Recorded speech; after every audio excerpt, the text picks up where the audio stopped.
할렐루야. 여기는 대구에 있는 김혜수길 목사입니다. 오늘 말씀 나눌 제목은 계획주의 기독론에서 2편, 1편 했고 2편을 말씀 속에서 은혜 받기를 소원합니다. 제목은 다양한 기도 형태에 대해서 알아보겠습니다. 작은 일, 강구 없는 초월적인 기도. 이슬람 교는 이신론적인 기도는 무엇을 달라는 강구보다는 신의 뜻을 이루기 위해서 포기와 복종을 추구하는 초월적인 내용들을 주로 하고 있습니다. 이러한 자기 포기적인 기도관을 도널드 브레시 말대로 하나님과 씨름하고 광고하는 기도의 형태를 거부감을 가지며 변화되어야 할 것을 언제나 하나님의 의지가 아니라 자신들의 의지이며 기도를 통해서 하나님께 간청하기보다는 신적인 의지에 수동적으로 순종해야 하며 성가스럽게 조르는 기도는 부적당한 것으로 간주합니다. 이러한 초월적인 기도는 당연히 가라앉고 비역동적이 될 수밖에 없으며 이 같은 비강구성의 초월적인 기도 형태는 종교다원적인 성향의 현대인들에게 호감을 줍니다. 오늘날 유럽 세계의 이슬람교가 인기를 구가하는 것도 이런 초월성의 매력 때문이 아닌가 합니다. 그러나 계획주의 신자들은 기도의 주된 목적은 강구라고 믿습니다. 비록 그들이 하나님의 뜻을 지상 목표로 삼고 신적인 주권 아래에서 머리를 조아리지만 감히 기도를 통해 하나님을 마음에 움직이고 자신들에 대한 하나님의 태도를 바꾸게 한다고 믿습니다. 이런 점에서 계획주의 기도관은 초월성과 내재성을 균형 있게 담고 있습니다. 그들은 오직 아버지의 뜻을 이루어지다고 기도할 뿐만 아니라 저의 소원을 들어달라고 간청합니다. 이들은 초월적인 기도를 통해 하나님의 주권을 수납하는 방법을 배우고 내재적인 기도에 통해 하나님의 자신의 삶 속에 개입시킵니다. 작은 둘, 반언어적인 신비주의 기도.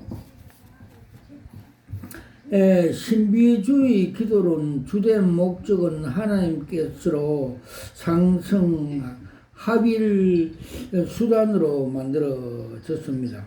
그 결과로 창조주와 피조물 사이에 원칙적인 간격이 철폐됐고 하나님의 초월성이 크게 훼손되었습니다.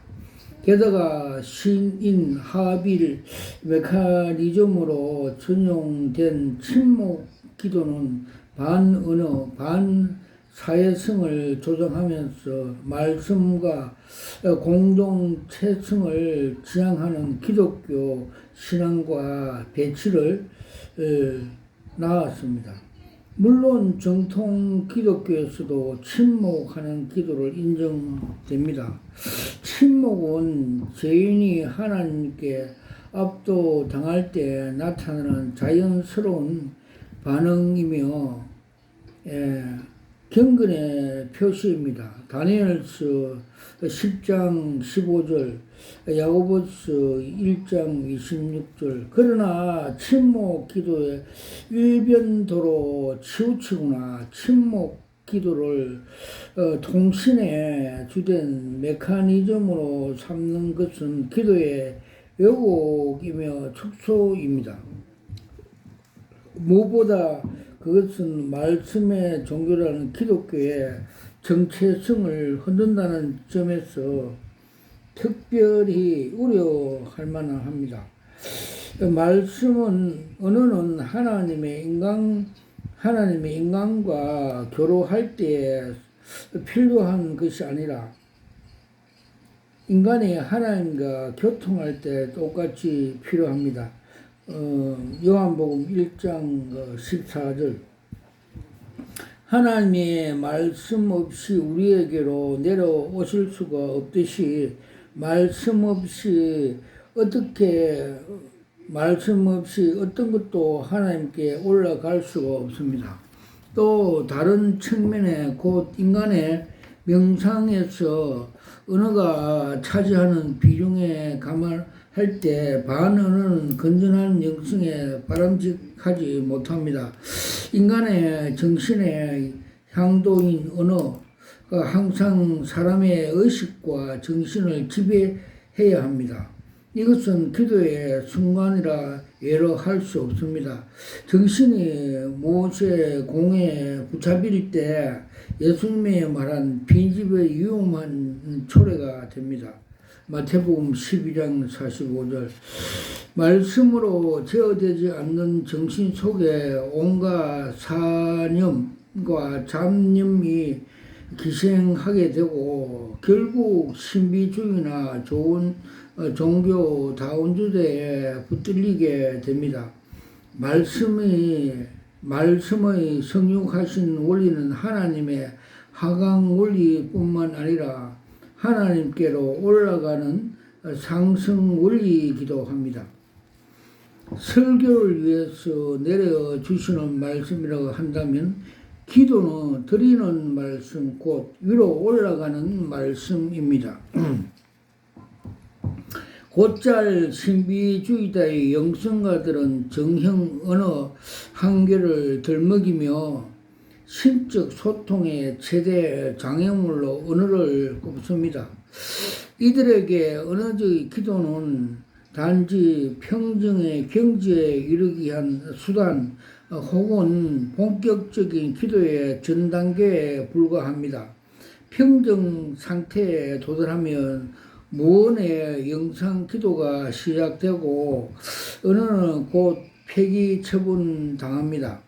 이런 언어의 경시의 뿌리는 언어로 완전한 언어의 침묵의 불완전한 대용물이 아니면 상징쯤으로 간주하는 부정의 신학자 디오니시우스까지 거슬러 올라갑니다. 즉 하나님에 관한 언어는 디오니시우스에게 아무 의미도 없는 것이었습니다. 문자적인 기도는 참된 기도의 어설픈 내용물이 지나지 않습니다. 영적인 성장은 하나님께서 어떤 분이시며 그가 주시는 복은 어떤 것들이 있는가를 이해한다고 해서 얻어지는 것이 아니라 오히려 우리가 침묵하게 되는 때, 즉 하나님과 우리의 영혼이 꾸밈없이 교합하게 되는 데까지 하나님과 관한 모든 적극적인 진술로 제거해 나가야 한다. 천지를 초월하여 존재하시는 하나님을 강조하는 이러한 입장이 교회의 신비주의 전통 근본적인 특징이라고 논제했습니다. 물론 신비주의자들이라고 해서 다 반언어 태도로 드러낼 것이 아니었습니다. 즉 무릎으로 사는 그리스도 저자인 무명의 그리스도인은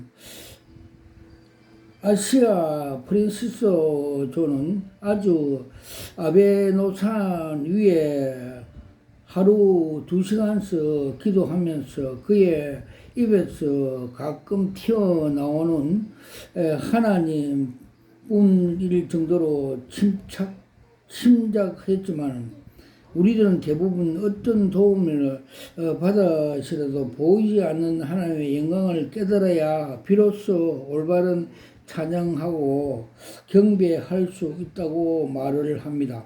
그래서 그는 또 신비주의자 윌리엄 로우의 말을 빌려보면 오히려 침묵보다는 기도를 시작할 때 하나님의 위대하심과 능력을 실감하게 해줄 수 있도록 하나님의 속성들에 대한 표현을 사용하라고 권면해 주고 있습니다. 언어가 신적인 소통에 방해가 된다는 선입감은 잘못된 것이며 오히려 정당하게 쓰면 그것이 조력자가 됩니다. 이 풍부하고 정제된 기도 언어가 사람의 의식과 상상력을 깨우쳐 영성을 풍부하게 해주기 때문입니다.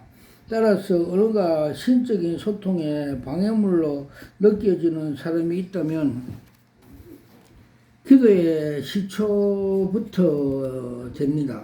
침묵 속으로 잦아들기보다는 혹 자신의 언어 구사력의 한계 때문이 아닌가 검토해보고 오히려 시원한 기도 언어의 발견에 치중하는 게 좋습니다.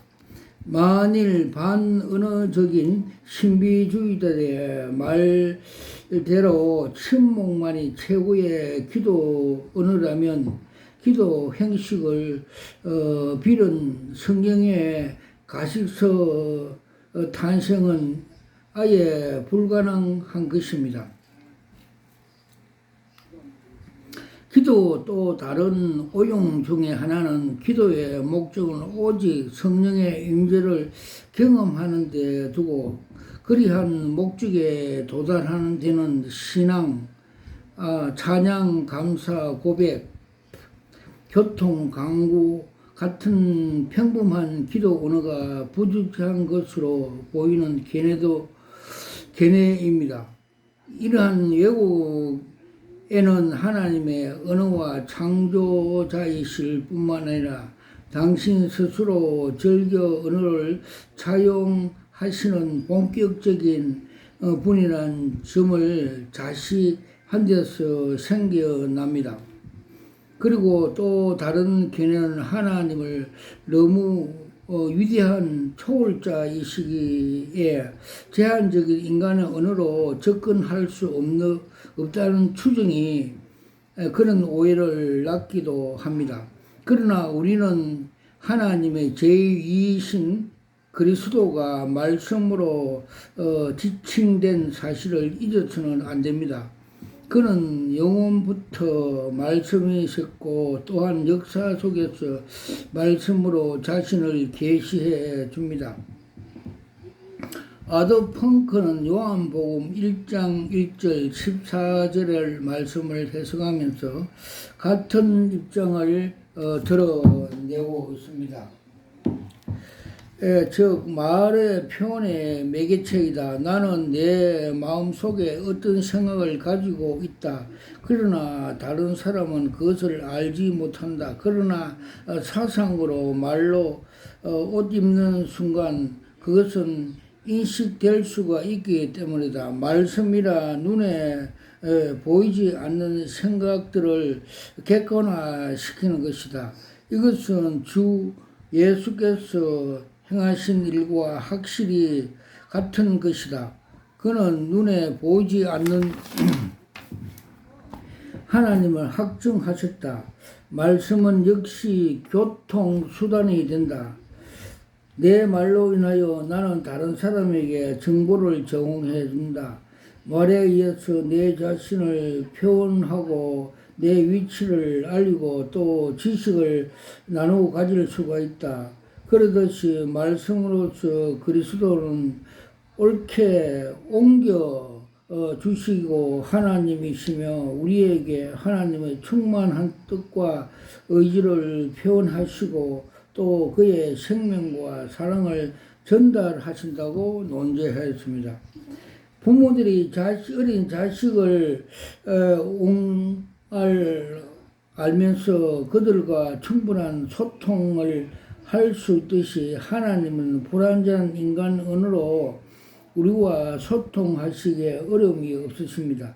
하나님은 이슬람 알라처럼 접근이 불가한 질 때 따지지 않으시며 언어를 통해서 하나님을 묘사하고 그분이 얘기하기를 가능합니다.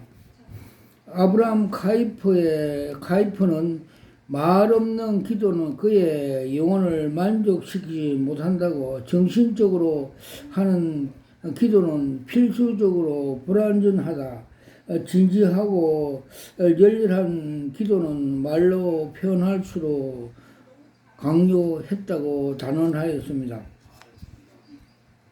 플라톤은 인간의 이해를 초월해서 계시는 오묘막죽하신 하나님을 인간의 이해할 수 있는 수준으로 분석해서 메스로 가는 것은 하나님을 하나님답지 못하게 하는 것이며, 우리가 보고 이해하는 것은 그것은 하나님이 아니라고 말을 했습니다. 이거는 일견의 하나님을 높이는 겸손한 태도 같지만은 하나님을 초월성만 강조하고 인격과 내재성을 부인하는 결과로 하나님의 개념을 왜곡시킵니다.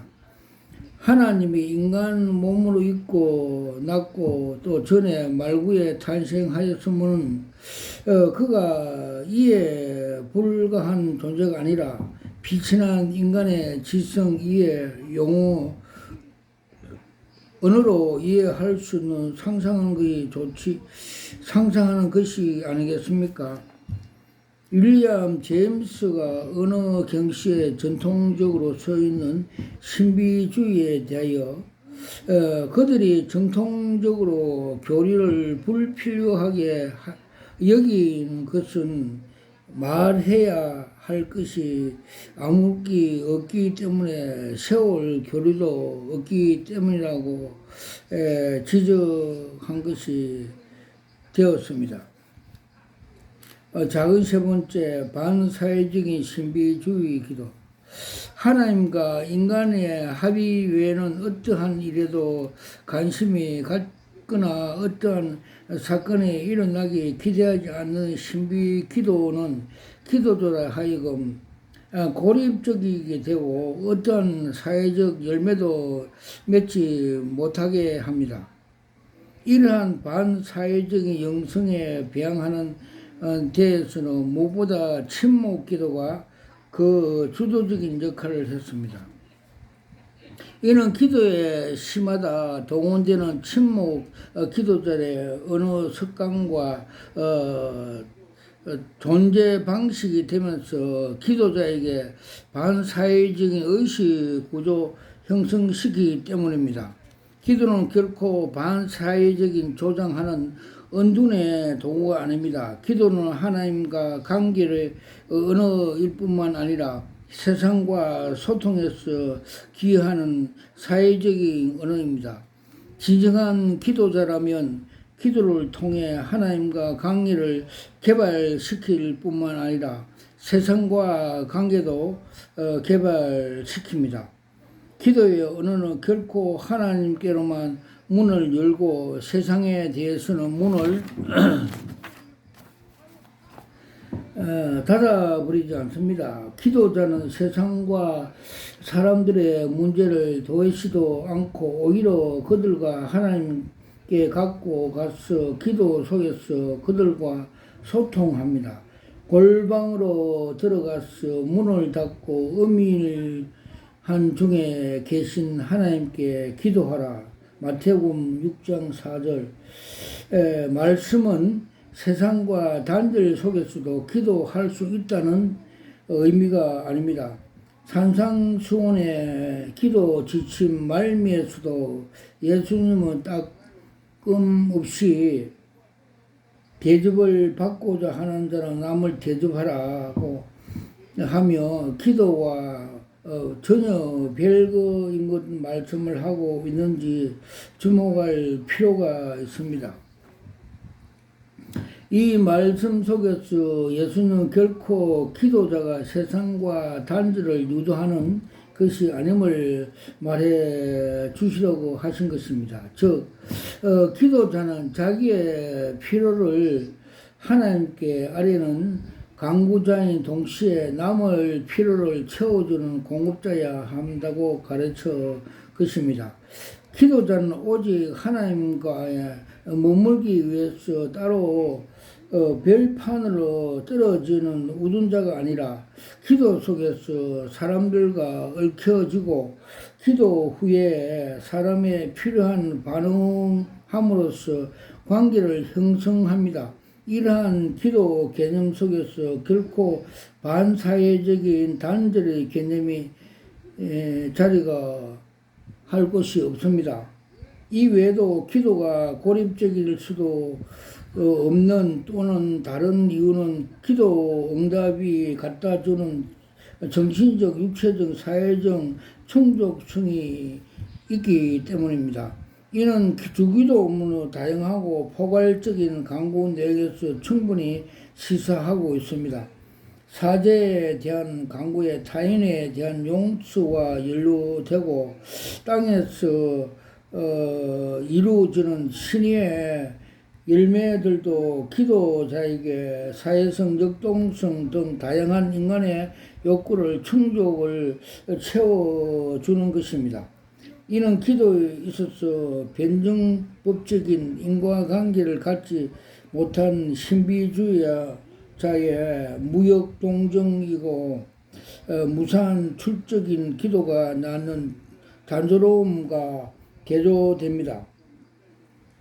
강구와 신비주의 기도의 차이를 지적한 스피어의 언급을 같은 취지로 이해될 수가 있습니다. 즉, 순수한 신비주의자의 기도와 세상에서 행위 사이의 변정법적인 관계를 알지 못한다. 기도 행위의 최상의 형태를 있지만 기독교인의 행위의 유일한 형태가 아니다. 자비로운 행위의 사회적 개혁의 가업은 역시 기독교인들의 생활 필수적인 부분을 차지하고 있지만 그러나 그들이 항상 기도에 의해서 이루어져야 한다. 하나님의 영광이 기도의 목표이며 사회적 봉사는 기도의 열매이거나 결과로 말할 수 있다고 논제하였습니다. 작은 네 번째, 영지주의자들의 기도에 대해서 알아보겠습니다.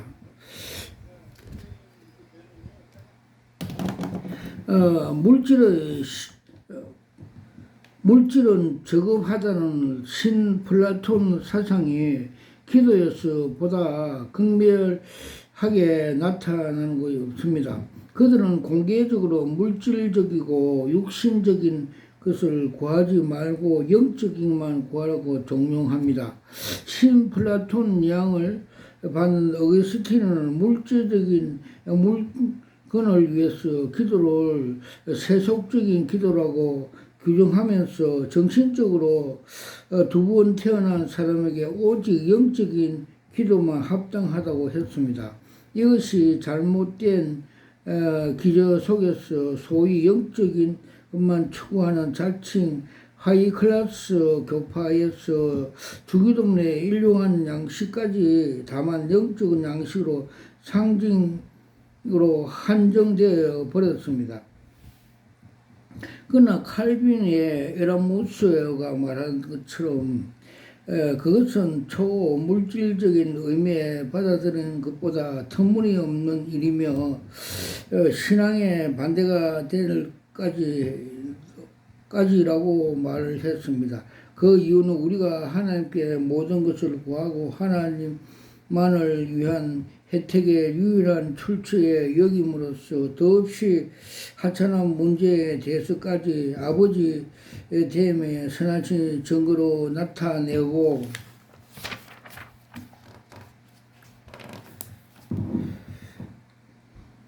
나아가서 그분에게서 육신에 필요한 사항까지 생각해 주신다는 사실을 발견함으로써 그것은 우리의 신앙의 시금석으로 삼을 수가 있기 때문이라 했습니다. 칼빈은 오히려 주기도를 일용할 양식을 하루치 양식 이상의 의미로까지 확장했습니다. 그는 심지어 우리의 곡간과 창고가 가득 차 있을 때도 일용할 양식을 위해서 계속 기도해야 한다고 했습니다. 이는 우리가 모든 저작물인 하나님의 복을 내려주사 그들이 우리를 양육하는 데 도움이 되도록 하지 않으면 무용하기 때문이라고 했습니다. 이는 청교도적인 청빈 사상과 거리가 멀며 이러한 칼빈의 태도였어. 영적인 그만 추구하는 신 플라톤의 정신은 어디에서 발견되지 않습니다. 작은 다섯 번째, 이타적인 기도에 가르치는 계몽주의 기도. 계몽주의자들은 자기의 필요를 채우는 기도나 구복적인 기도에 저급한 기도라고 매도하면서 계몽된 신자는 오직 타인의 필요를 위해서 기도한다고 합니다. 이러한 계몽적인 기도가는 계획주의의 슬로건인 오직 하나님의 영광과 매치를 이루었고 계명주의의 진영으로 하여금 강구 기도에서 소극주로 되거나 혹은 기도를 너무 철학적인 초월적으로 만들어 기도 생활을 약화시키는 결과를 낳지 않았냐 싶습니다. 기도와 대화, 교통임은 분명치 하지만 강력한 요구로서 강구의 개념이 약화될 때 기도는 약화되기 마련입니다. 다음 블루시스의 말을 같은 의미가 있습니다. 즉 하나님과 씨름하며 그것을 이기러 열망을 버리라. 하나님과 친하게 대화하면서 단순한 행동을 하도록 해라. 그러면 그것은 고상하게 보이지만 그러나 드디어 기도의 실제를 잊어버리게 될 것이라고 논제를 하였습니다. 가연 계명주의자들의 주장대로 온갖 필요에 직면한 인간이 어떻게 자신을 위한 기도를 배제할 수 있겠으며 그럴 때 기도 내용이 무엇을 남기겠습니까? 이는 자아추구적인 인간 본성에 위배되며 기도를 다만 철학적인 행위에 전락시킬 뿐입니다. 적당 한계 내에서 자기의 죄가 아닙니다. 너 이웃을 내 몸같이 사랑하라는 말이 시사하듯이 이웃 사랑도 자기에만 기반 두고 있습니다. 주님이 가르치신 기도에서도 자기 생존을 위한 양식을 구하라고 가르쳐 줍니다. 아더 핑크의 역시 이를 동의합니다. 즉 기도의 포괄성은 주님 앞에서 우리가 필요한 것을 모두 아뢰은 특권이 나타나는 구절이 바로 오직 모든 일에 기도와 간구로 구할 것을 감사함으로 하나님께 아뢰라. 빌립보 4장 6절의 말씀을 하고 있습니다. 인간이 자신의 필요를 위한 뭔가를 구하는 것이 결코 저급하지 않습니다. 자신의 필요를 아뢰은 간구는 연약성과 한계성을 가진 피조물에게 당연하며 오히려 그러한 겸비함이 하나님께 영원 얻게 합니다. 하늘에 계신 아버지로 나와 그들과 필요와 요망사항을 아뢰할 때 하나님이 무엇보다 기뻐하시며 오히려 하나님께 아무것도 구하지 않는 것이 하나님을 불쾌하게 합니다. 칼빈을 비롯한 계획주의자들은 하나님의 영광을 위해서 물론 자기의 유혹되는 것까지 강구에 포함시킬 뿐만 아니라 거기서 진일보하여 잘되기 위해서 무엇인지 구한다고 말함으로써 기복주의에 부추기는 듯한 느낌마저 갖게 합니다. 칼빈은 자신을 위한 기도는 결코 이기적인 것으로 보지 않으며 하나님 영광을 위한 것과 우리의 필요를 구하는 걸 서로 대립적으로 보지 않습니다. 칼빈은 야곱의 약국강 기도를 설명하면서 이 구절은 우리에게 항상 그의 축복을 바라도록 가르치고 있다고 하였습니다. 우리가 하나님의 가혹하고 괴롭게 하는 임재를 체험하면서 우리 자체의 유월을 경험하더라도 그의 축복을 기다려야 한다는 것입니다. 이러한 강구 기도는 계명주의자들의 기도가 갖다 줄 수 없는 기도의 중요한 목적으로 믿음에 배양시킵니다. 여섯 번째, 심리적인 효과를 바라보는 철학자들의 기도. 강구를 배제시킨 철학자들과 자유주의자들의 기도는 심리적인 효과만을 내는 수단으로 전락될 수밖에 없습니다. 다음에 서피어에 지적하고 있는 기도의 왜곡을 꼬집고 있습니다. 그들에게만 남을 위한 중보 기도라는 것이 있으나 기도해 줘야 할 사람을 하나님께로 인도하기 위한 수단이 아니라 오히려 그들을 위해서 우리가 바른 기도를 할 수 있도록 하나님께서 그 사람들에 대해서 원하신 것을 우리에게 계시하는 하나님의 수단으로 이해될 뿐이다.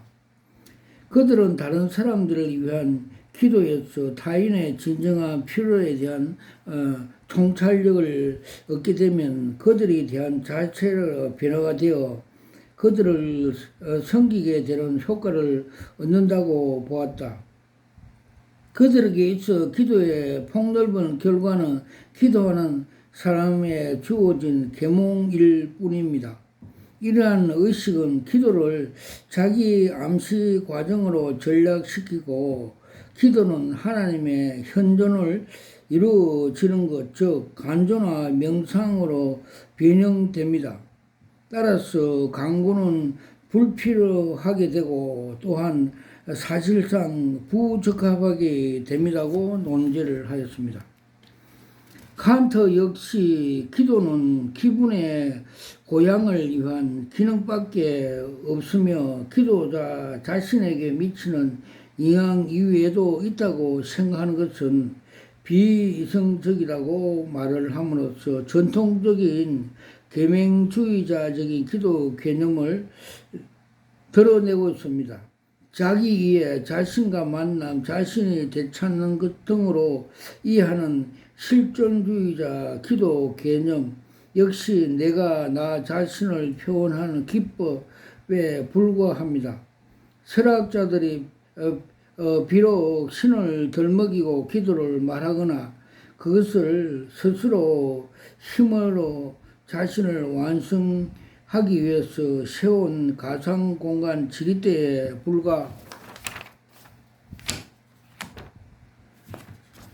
불과할 뿐입니다. 따라서 철학자들의 기도는 사람들 사이에 교통하는 하나님의 가제가 아닙니다. 철학자들도 때로는 구원에 대한 신의 역할을 말하기도 하나 그때 신은 인간의 자기 완성을 위한 수단으로서 신일 뿐입니다. 칸트에 있어서도 신은 최고의 선을 얻을 수 있도록 돕는 도덕적인 주제자로 필요 조건일 뿐입니다. 블라시는 아스퍼스에 인용한 글을 철학자들의 하나님의 인식 실체가 어떠함을 말하고 있습니다. 즉 철학적인 탐구 영속적인 과제는 자신의 의식함으로써 독자적인 사람이 되는 일이다. 아니면 같은 것이 이게 하지만 신의 확실성을 붙잡음으로써 우리 자신이 되는 것이라고 논제하였습니다.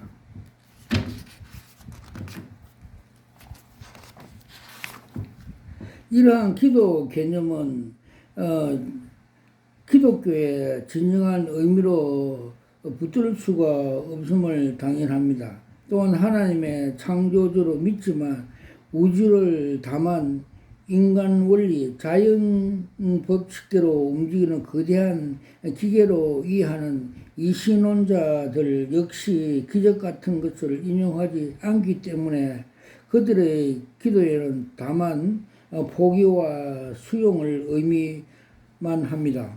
이들은 기도에 포함한 어떤 것도 현실에 바꿀 수 없다며 침착하고 안달하기보다는 차라리 포기한 형태로 초월을 통해 내재 평안이라도 도모하는 것이 더 현명하다고 보는 것입니다. 이들은 기도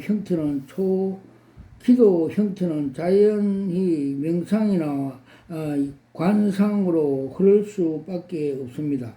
이신론적인 속성을 지닌 이슬람의 초월적인 기도의 성함도 나타나는 것으로 흐르고 있습니다. 7번째, 강구로서 기도, 작은 일 강구에 천박한 기도인가?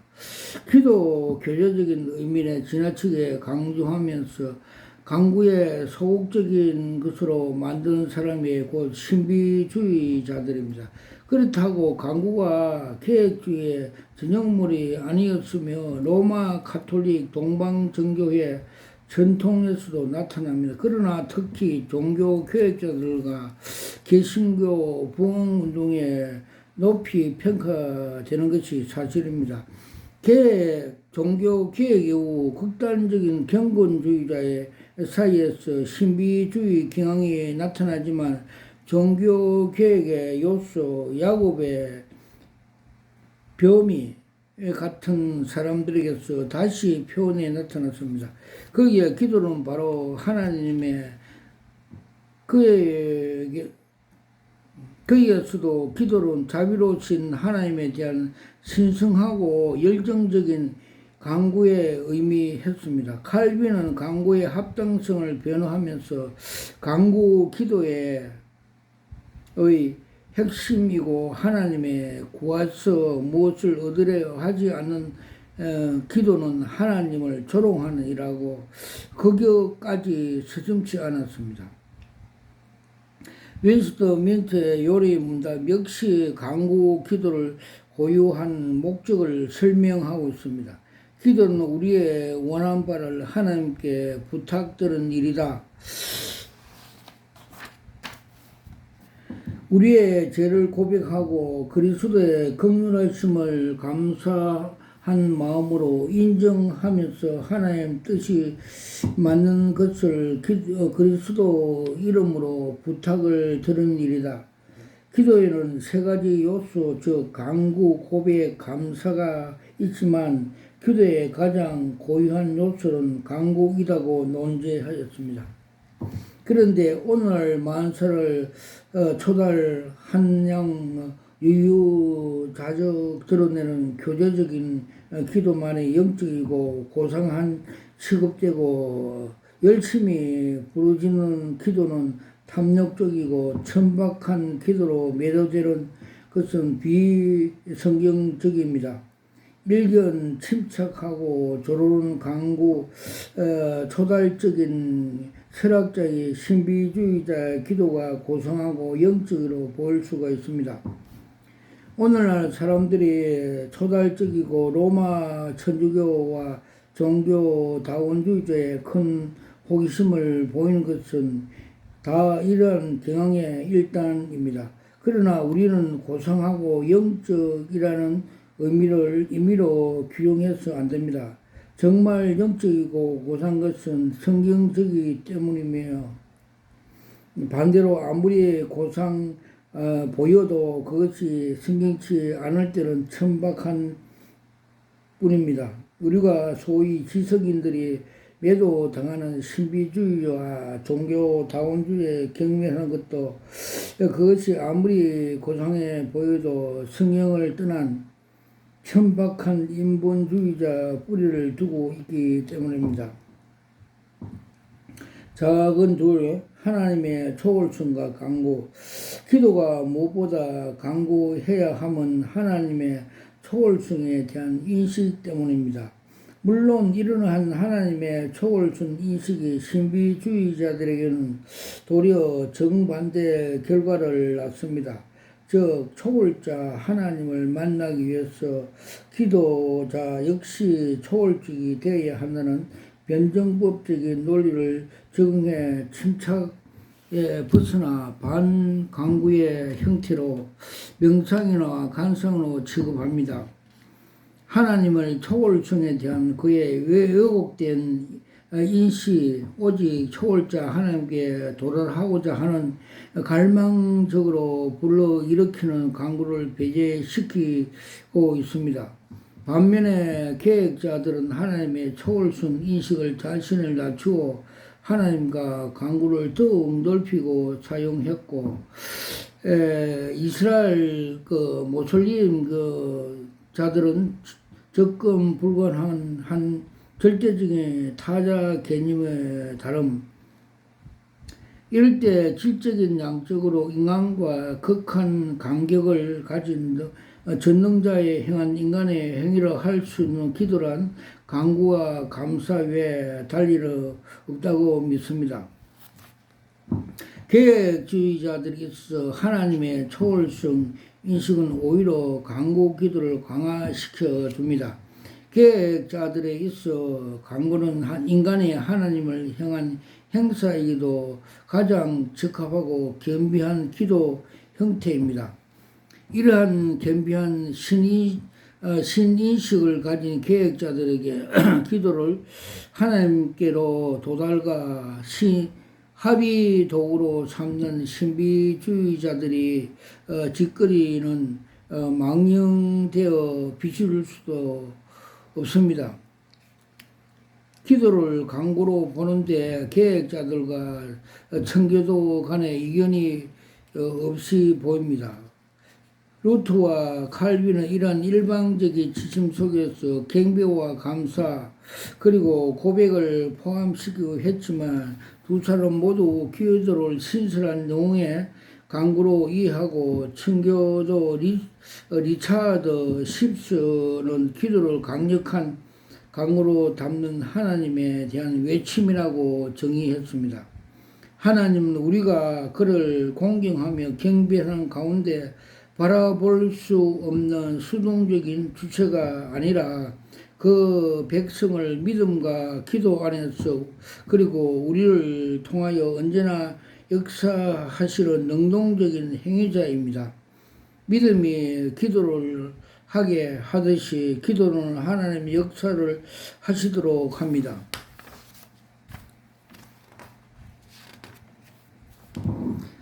세 번째, 결핍자 기도 강구. 스스로 영적인 엘리트라고 자처하는 크리스찬들이 종종 자기들은 하나님의 선물보다 하나님의 자신을 원한다고 합니다. 그들에게 있어 기도의 목적은 하나님과 교제이고 목적을 얻고자 하는 열망 같은 것이 없다고 합니다.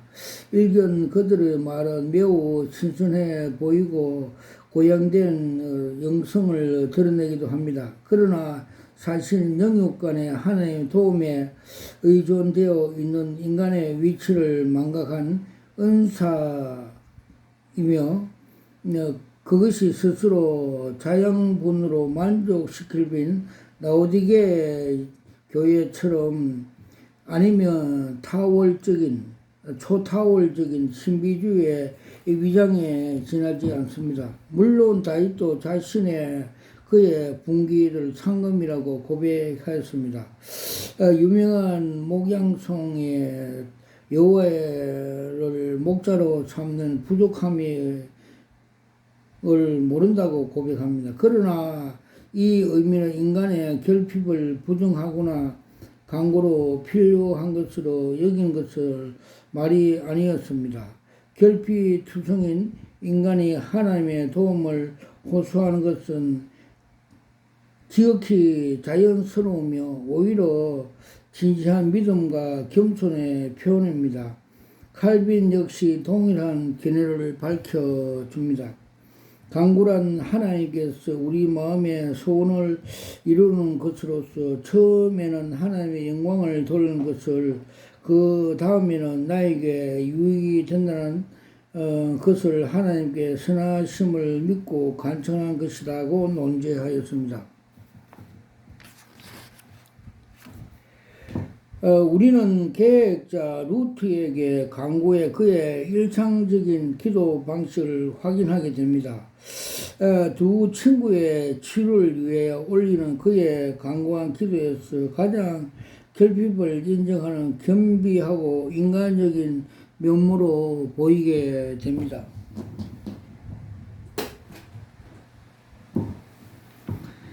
루트는 친구의 멜랑하톤이 치유를 강구하면서 담대히 은혜 보좌에 나갔습니다. 나는 전력을 다하여 전능하신 분에게 간청했다. 나는 그분의 그의 무기로 공격했는데 그 무기들은 만약 내게서 그의 약속을 믿기만 하면 그가 나의 기도를 들어주시겠다고 말씀하신 약속들, 즉 내가 기도에 기억할 수 있는 성경에 기록된 약속들이었다 고 고백했습니다. 계획주의자이 아니더라도 심지어 삼일체 제2신 그리스도의 자신의 깊은 필요와 간절한 열망을 성부에게 전달하는데 아무런 어려움이 겪지 않으신 분들이 알게 된다면 우리의 강구는 더욱 그 정당성, 당위성을 갖게 될 것입니다. 그리스도가 강구의 필요가 가지셨다면 우리는 얼마나 더 그렇게 하겠습니까? 작은 네 번째, 강구를 통해 교제. 그리고 이제 하나님과 관계에 있어서 교제만으로 위한 교제가 왜 적합하지 않으며 왜 강구와 교제를 선도해야 하는지에 대한 정당성을 말하고자 합니다. 이는 하나님과 인간이 가진 지혜에 상이하기 때문입니다. 우리는 매우 상이한 지혜 있는 두 사람의 교제 방식을 이해할 필요가 있습니다. 백성과 왕의 교제 방식같이 것이라 할까요? 백성과 왕이 서로 엄청난 직위 차이 때문에 바로 격의 차이 없는 교제를 시작하지 않습니다. 그러나 백성은 먼저 의존해서 왕을 아련할 목적과 소원을 이루고 왕은 그의 말을 듣는 일에서 그의 첫 대면이 시작되며 그러한 일련의 과정에서 둘 사이에 교감이 싹트고 교제가 이루어지는 것입니다. 즉 도움을 호소하고 또 그 호소에 공감해 주시면서 서로 감정이 이입이 되고 신뢰와 친근감이 조성되는 것입니다. 오늘도 성도가 하나님께 교제한다는 의미도 이런 차원에서 이해되어야 합니다. 그런데 사람들은 너무나 상이한 지위에 있는 하나님과 인간 사이의 이러한 교제 메커니즘을 이해하지 못한 듯 합니다. 하나님과 피조물, 즉 강구자와 응답자의 지위가 공가된 채 사람들이 단순히 교제의 의미를 추적하려고 하면 이러한 그릇된 교제는 교제의 의미를 곧장 왜곡시킵니다. 성경은 하나님과 인간의 관계를 부부, 친구 등 격이 없는 관계로 묘사하나 이는 둘의 친밀감을 상징화 뿐이지만 근본 하나님과 인간 사이에는 간격을 철폐시키는 게 아닙니다. 하나님과 우리의 관계에 있어 또 오직 강구를 통해 교제가 추구되어야 하는지에 대한 이유가 여기에 있습니다. 피조물이 인간이 창조주 하나님과 교감은 격이 없는 교제 형식에 합당치 않습니다. 교감 시에 바치는 지는 신뢰와 호소 그리고 거기에 기울은 하나님의 반응의 교제를 본질적으로 이룹니다. 마리아가 예수님 발에 입을 맞추어 예수님과 교제하듯이 피조자가 의존자의 인간의 언제나 하나님의 발치에서 겸비하여 그의 교제할 뿐입니다. 종이 주인과 교제한 자리는 종과 겸상 자리에서 아니라 주인을 수종드는 자리입니다. 죄인은 하나님께 간구 회개하고 혹은 감사하는 자리에서만 그와 교제할 뿐,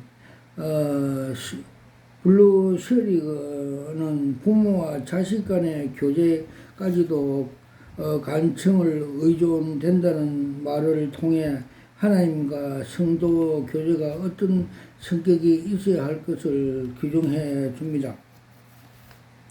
하나님의 자녀들이 하늘에 계신 아버지인 하나님께로 나와오고 그들의 마음 깊은 속에서 필요하고 요망하는 것들을 그에게 의뢰할 때 하나님을 기뻐하신다.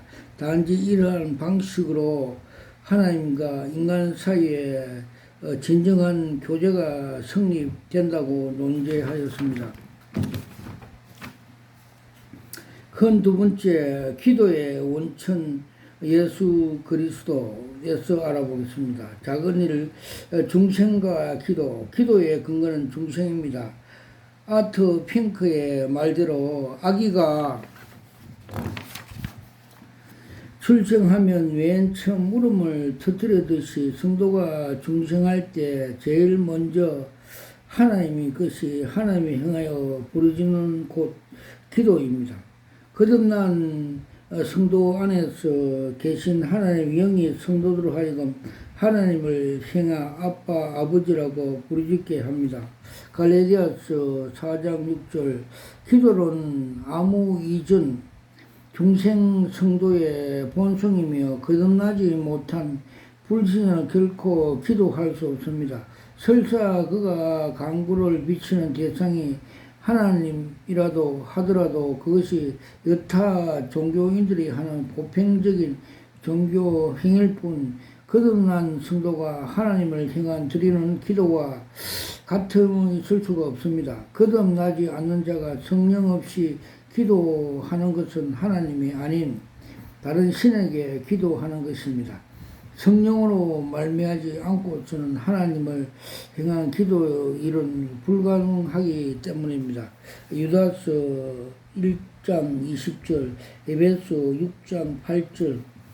작은 두 번째, 기도의 원천은 그리스도 대속입니다. 죄로 하나님을 향한 죽은 인간이 그리스도 대속 없이 하나님께 기쁘게 할 수 없듯이 하나님을 알 수도 찾지도 없습니다. 로마서 3장 11절. 오직 그리스도 대속으로 하나님이 화목된 자만이 하나님을 알고 하나님께 기도합니다. 성경의 만물에 나타난 하나님의 신성이 인간으로서 하여금 하나님의 일만 하게 됩니다. 로마서 1장 20절라고 한 것이 만물에 계시된 신성이 인간으로 하여금 하나님을 몰랐던 핑계를 할 수 없을 만큼의 희미한 하나님의 암이지 구원받기에 충분한 하나님의 암이 아닙니다. 따라서 기도의 견제 조건은 오직 그리스도의 대속을 통해서 하나님과 화목이고 이 화목을 통해서 삼일째 하나님이 그에게 알려진 때마다 하나님을 찾게 됩니다. 이 점에서 그리스도 대수는 기도의 원천이고 기도는 하나님과 화목의 열매라 할 수 있습니다. 로마서 5장 1절 성도는 기도로 통해 하나님과 화평을 맞게 합니다. 작은 삶, 기도의 자격과 기도의 응답의 조건, 예수 이름으로 한다. 예수 이름으로 공론만이 우리에게 기도할 수 있는 자격에 부여하고 또한 기도의 응답을 받는 조건이 됩니다. 요한복음 14장 14절, 요한복음 16장 23절에서 26절. 베드로가 안전뱅이를 고친 후 사람들이 그를 주목하자 그를 고친 것은 자신의 근능과 경건이 아니고 안전뱅이가 믿고 베드로에 의지한 예수 이름에 있었다고 한 것은 기도의 응답의 비결이 예수님 이름으로 있음을 말하고 있습니다. 예수 이름으로 간구한다는 말은 구할 자격 없는 죄인이 아들 예수 이름으로 간구하오니 외면치 말고 들어 주소서라는 뜻입니다. 그리고 하나님은 이러한 예수 이름을 의지하며 간구하는 자에게 응답하십니다. 하나님은 예수 이름으로 구원과 치유와 도움을 약속하였습니다. 사도행전 4장 12절, 사도행전 3장 6절. 네 번째, 간청하는 기도. 간청하는 기도의 응답은 조건입니다. 성경에서 간청하여 응답을 받는 사례가 많이 나옵니다. 무릎 사이에 머리를 넣고 간절히 7번 기도한 엘리사의 기도, 야고보서 5장 17절, 약고강에서 환대뼈가 6일 날 정도로 씨름한 야곱의 기도, 창세기 32장 25절, 불의한 재판과 가부의 얘기를 등장한 밤낮 부리지는 가부의 기도, 누가복음 18장 7절에 동의합니다. 이러한 간청 기도에 대한 응답 약속은 하나님의 아들에까지도 외가 아니었습니다. 그리스도는 아들이시면서 땀과 빗방울이 되도록 하나님께 간청을 응답을 받았습니다. 히브리서 5장 7절 기도 응답이 아들과 아버지 관계에 의존된 것은 물론 간청함에도 의존되어 있음을 말해 줍니다. 이는 그 밤중에 떡덩이를 달라온 친구의 간구, 누가복음 11장 5절에 8절 얘기보다 자세히 설명하고 있습니다.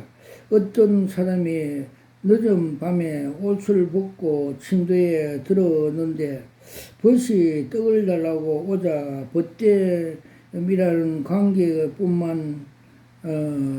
때문이 아니라 간청 때문에 떡을 빌려 주었다는 내용입니다. 이는 일견 기도의 응답이 예수 이름으로 의존되어 있다는 것은 앞의 말씀과 배치되는 뜻하니 보이나 하나님의 자녀된 신분만 내세우고 하나님께 간청을 게으리 해서 안 된다는 교훈을 주기 위해서입니다. 예수 이름으로 기도의 응답이 약속되어 있지만 또한 간청하여 얻게 하셨다는 뜻입니다. 이 두 말씀은 구하기 전에 있어야 할 줄 아시나니라. 마태복음 6장 8절과 얻지 못하면 구하지 아니하며 야고보서 4장 22절이라는 말씀이 서로 모순되지 않는 것처럼 서로 모순되지 않습니다. 아멘. 와카라와 이샤와 카마카 파팔라스와카. 저는 대구에 있는 성령교회 김혜석열 목사입니다. 저는 목사 안수받을 때 요한계시록 2장 17절에 나오는 말씀대로 힘들 계시 은사를 받았습니다. 그때 받을 때 무릎 꿇고 두 손으로 계시 은사를 받으면서 이것이 여러 수억짜리입니다 하면서 제 영이 보여주셨고 제 혼이 알게 하였습니다.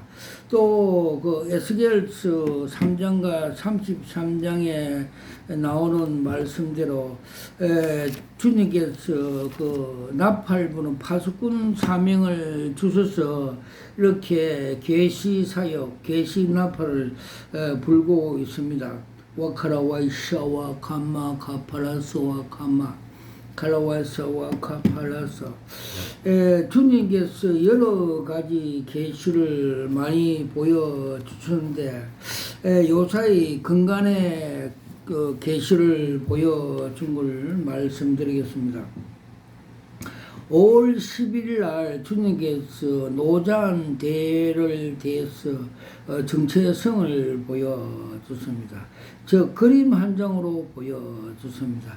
지하의 넓은 광장에 많은 사람들이 앉아있고 5명씩 원탁에 앉아있습니다. 그 앞에 그라스에 술잔을 전다 하면서 들고 있고 그 대중 앞에 선단에 나와서 두 사람이 이미 술이 채졌고 술잔을 높이 들면서 브라보 뭉치자 그 선창하니까 그 관중들이 후창 뭉치자 이러는 주식회사 단합대 하는 것을 보여줬습니다.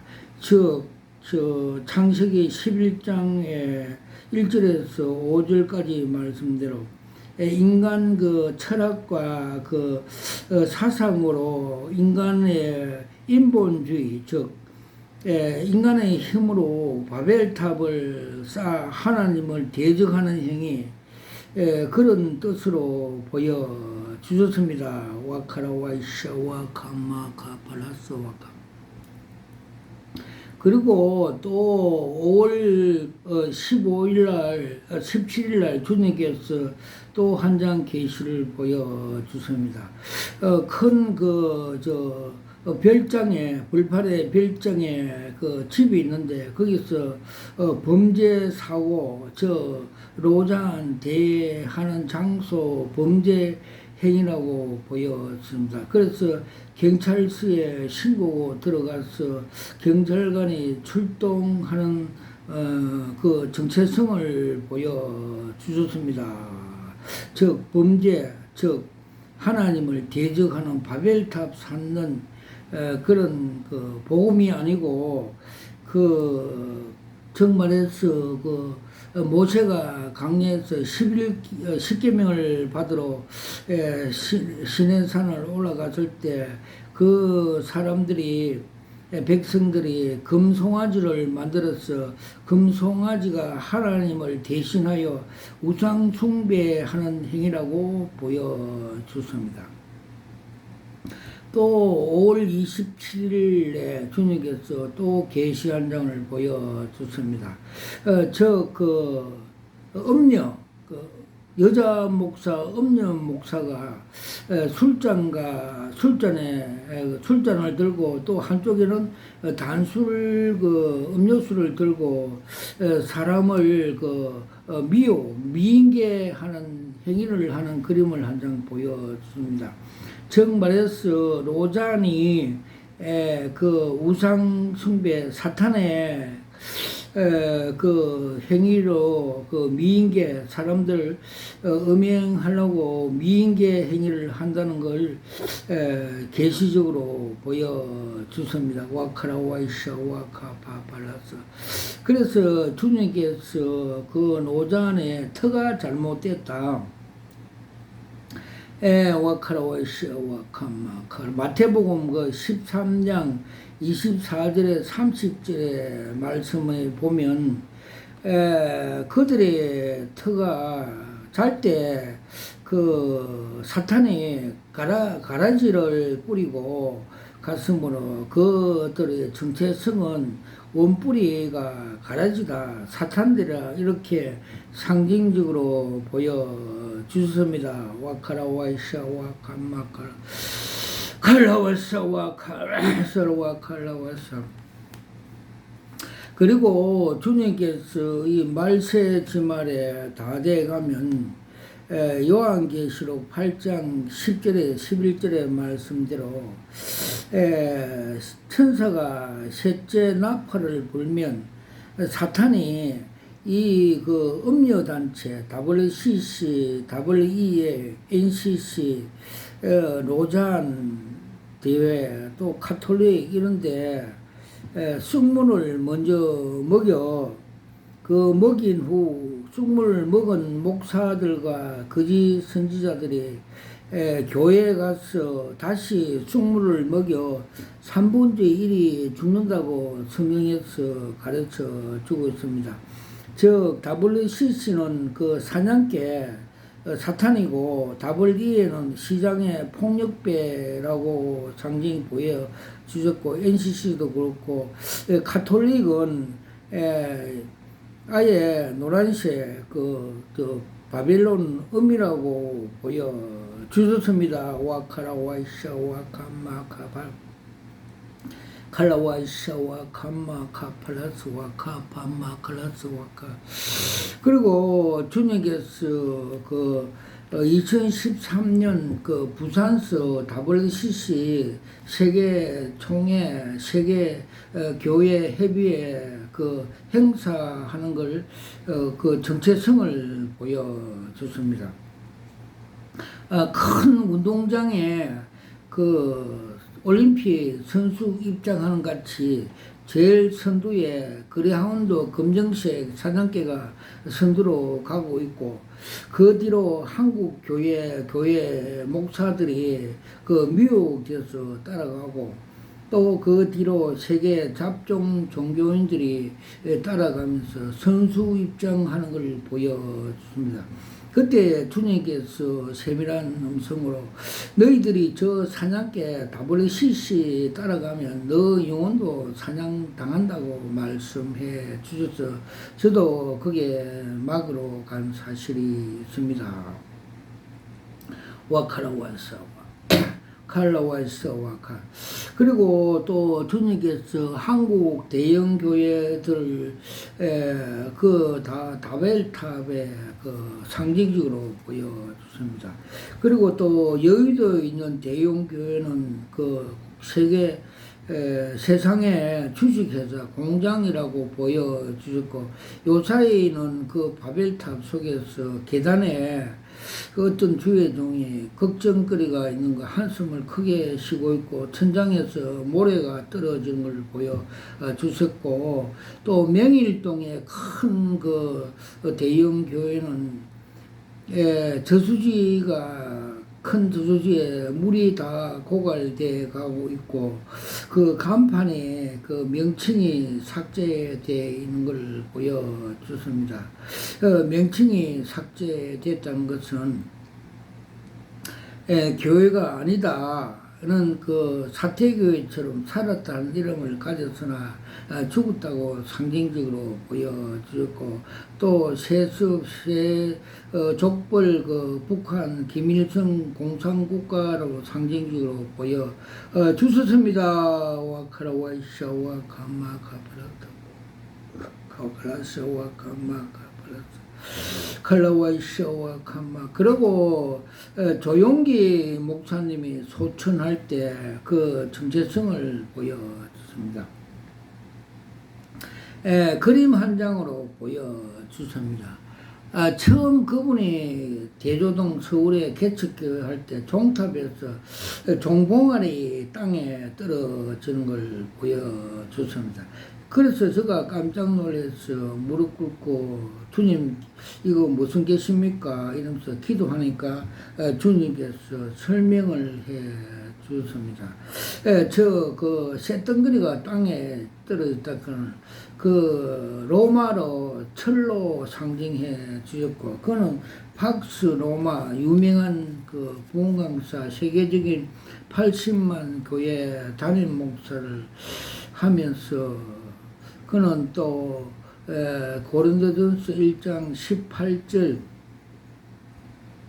십자가 하나님의 구원의 방법이고 지혜이고 알면서도 또 주님께서 나를 따라오는 자는 자기를 부인하고 자기 십자가를 지고 좁으면 좁은 길로 따라오라고 말씀하였음에도 불구하고 요한 1서 2장 15절에 17절 말씀같이 세상을 사랑하지 마라. 세상 속에는 이생의 자랑과 안목의 정욕들이 아버지께서 온 것이 아니고 세상 사탄 마귀로부터 온 것이라고 알면서도 이를 이를 이용하여 이생의 안목과 정욕에 따라 마귀의 미혹이 되었어 세상 방법으로 불법으로 목회를 하여 마귀의 미혹이 되어 새 뭉치같이 땅에 지옥에 떨어졌다고 해석해 주셨습니다. 와카라와이샤와 카마칼라스와카. 그리고 주님께서 나더러 주여 주여 하는 자마다 다 천국에 들어올 것이 아니라 아버지 뜻대로 행하는 자야 들어온다고 말씀해 주셨고, 또 너희들이 귀신을 쫓아내고 선지자 노릇을 하고 많은 사역을 하여도 불법으로 행하는 자들아 내게서 떠나가라고 주님께서 말씀해 주셨습니다. 와카라와이샤와 카마칼라스 칼라와이샤와 카마칼라. 그리고 주님께서 천국 가는 방법, 주인공이 되는 방법을 계시한 점으로 보여주십니다. 면회 시험장에서 면회증을 따기 위해서 운전자가 S코스, T코스를 지나가서 가다가 중앙에 빵꾸가 터지고 고난이 있어도 끝까지 완주하여 합격선에 도착하여서 기뻐하며 두 손을 들면서 천국에 입성하는 그림을 계시적으로 보여주셨습니다. 와카라와이샤 와카마카 팔라스 와카 칼라와이샤 와카 팔라스 와카. 그리고 작년 그 종교의 개혁날 세북에 정동수 목사에 대해서 하나님께서 그 정체성을 보여주십니다. 그가 한강물같이 하나님의 은혜의 생명수 강물이 넘쳐 흐름에도 불구하고 그는 이를 거부하고 자기 고집과 아집과 견고한 진으로 자기 생각에 그 자기 건물에 올라가 우울증 환자의 그 얼굴을 가지고 인간의 생각대로, 즉 가룟 유다가 인간의 그 사탄에게 준 생각대로 그 로고스 진리의 말씀을 변개 자기 마음대로 짜집게 해서 계획이 되어 있다고 말씀해 주셨습니다. 그래서 주님께서는 교회들은 성령께서 말을 들으라고 말씀해 줬고 성령의 조명을 받으라고 말씀해 주셨고, 기도를 많이 하여 하나님의 그 조명을 받아갖고 양육하고 말씀을 선포해야 함에도 불구하고 인간의 감정과 견고한 그 자기의 짧은 지식으로 하나님 말씀을 왜곡하여 가르친다고 그렇게 말씀해 주십니다. 그래서 와카라와이샤 와카마카팔라스 다른 사람들에게 피해를 주면 그 연못에 목을 매서 던지라 말씀대로 우리가 바른 진리의 말씀을 가르쳐 줘야 되지, 다른 사람들에게 피해가 주면 그런 그 처벌을 받을 것이라고 가르쳐 주셨습니다. 와카라와이샤 와카팔라스 와카팔라스 와카 그리고 정광훈 목사에 대해서 주님께서 많은 계시를 보여주십니다. 그는 그 정치 전 더불어당 이해찬같이 정치꾼이고, 그는 이데올로기와 자아실현과 정직한 정치를 자아실현 추구를 위해서 많은 성도들의 선동 미혹하여서 피 묻은 그 십자가 복음 위에 다른 복음, 가짜 복음을 올려놓고 우상 숭배한다는 걸 보여주셨습니다. 와카라 와이샤 와카 칼라와이사 와카 파팔라스 와카 칼라와이사 와카 팔라스 와카. 그리고 작년 3월 달에 주님께서 7년 대환란 그 정체성을 보여줍니다. 이건 처음 보여주십니다. 때가 다 되어 간다는 주님의 긴급한 계신 줄 계시 알려주는 메시지인 것 같습니다. 7년 그 대환란 기간은 적그리스 통치 기간이고, 전 3년에는 그 고사리가 땅에서 올라와서 공중 휴구하는 것. 저 고사리는 단백질 식품으로서 사람 성도들을 상징하여 보여주셨고, 후 3년에는 무가 하나 땅에서 올라와서 무머리에 열불이 솟아나서 성도들을 핍박하는 걸 보여주십니다. 즉 요한계시록 그 17장 16절에 보면 후 3년에 대해서 열불과 짐승이 음녀를 죽이고, 또 17절에는 사탄의 근세로 후 3년에 그 성도들을 핍박한다는 걸 보여주고 있습니다. 그래서 그 열불 나라는 그 미국과 남반구 미국과 그 EU 공동체 이스라엘로 남반군으로 칭하고, 또 에스겔 38장에 북반군 소련이 로스가 되어서 로스와 고가 마곡 바사와 아랍 국가 이래서 북반군이 되어서, 또 동쪽에 그 2만만 유프라테 강 건넌 중국이 북반군에 합류하여서, 그래서 전쟁이 일어난다는 것을 에스겔서 38장에 가르쳐 주고 있습니다. 때가 다 된 것 같습니다. 신부단장 해약할 때인 걸 주님께서 처음으로 계시로 보여 주셨습니다. 와카라 와이샤 와카마 카플라스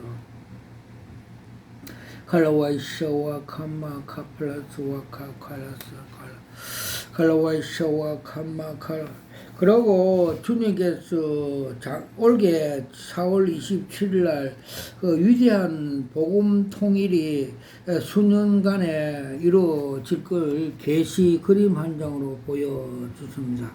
즉 우리나라의 지도 위에 남쪽 한라산에서 북쪽 백두산같이 금도색 하면서 올라가는 그림을 한 장 보여줬습니다. 저 그림은 금은 믿음입니다. 믿음으로 통일될 수 된다고 보여줬습니다. 그 여호수아 갈렙이 그 가나안 전쟁에서 그들은 우리의 밥이고 그들을 보호자는 떠났다는 말씀과 같이, 또 모세가 아멜렉과 전쟁할 때 손들고 기도하면 믿음의 기도를 할 때 승리를 한 것 같이 주님께서 믿음의 기도를 하라고 계시 한 장을 보여 주셨습니다. 와카라 와이샤 와카마 카파라타 와이샤 와카 칼라와이샤 와카라. 그리고 요번에 국회의원 그 선거에 당첨된 국회의원과 세상에서 영웅 호을 등을 같이 평가하는 그림을 보여줬습니다.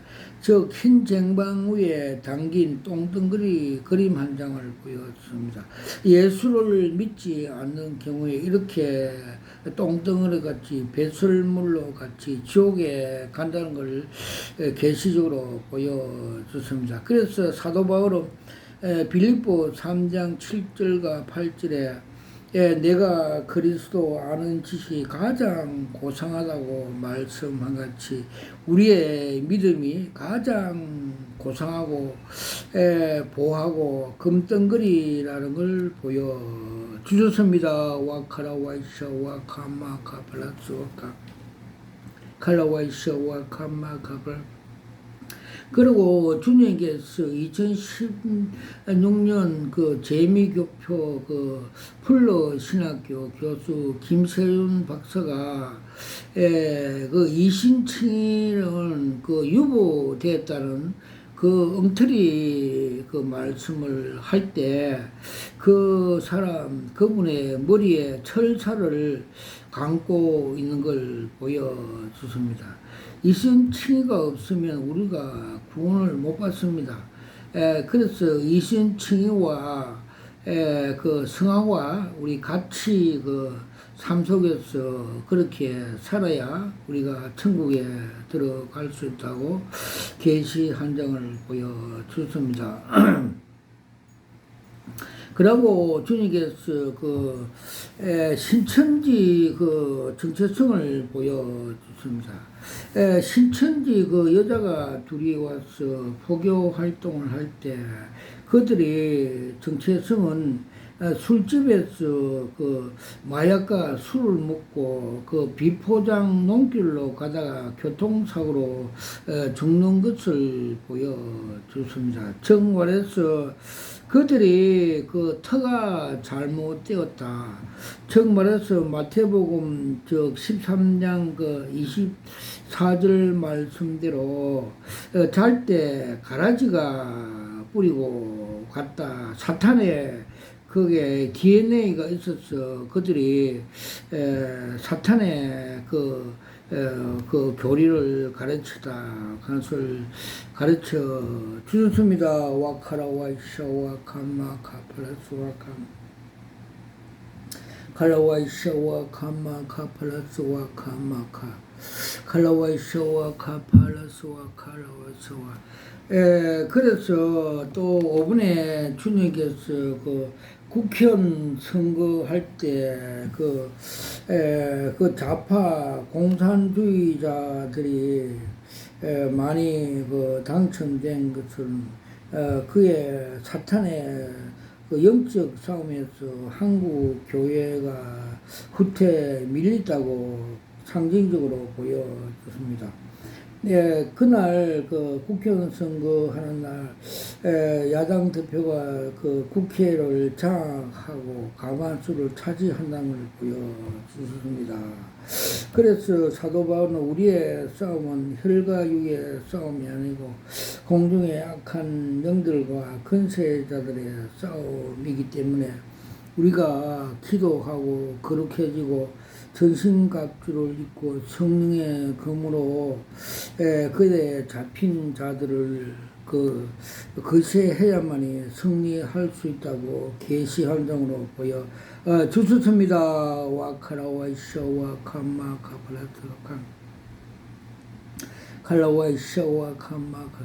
그리고 그 6월 1일 그 대한문 광장에서 거룩한 방패제 기도할 때 하나님께서 그 기도를 응답하시고 모세와 그 손들고 기도함으로 승리를 응답을 하나님의 주셨다는 그림 한 장으로 보여 주셨습니다. 와카라 와이샤 와카마 카팔라스 와카파팔라스 칼라와이샤 와카팔라스와 그리고 주님께서 지금 한국 교회 또는 세계 교회에서 음녀 즉 바벨탑 하나님을 대적하는 그 사단들 즉 단체들 WCC, WEA, NCC, 카톨릭, 로잔, 이런 것들은 인간의 철학과 사상으로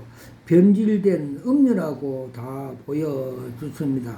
이 마지막 시대에 주님께서 마태복음 24장 24절에 보면 마지막 때 택한 백성도 미혹한다는 말씀을 가르쳐 준 것 같이 지금은 우리가 정신 차리고 이런 사상 음녀들에게 바벨론 음녀들에게 우리가 미혹되지 않도록 노력하라고 계시를 보여 주셨습니다.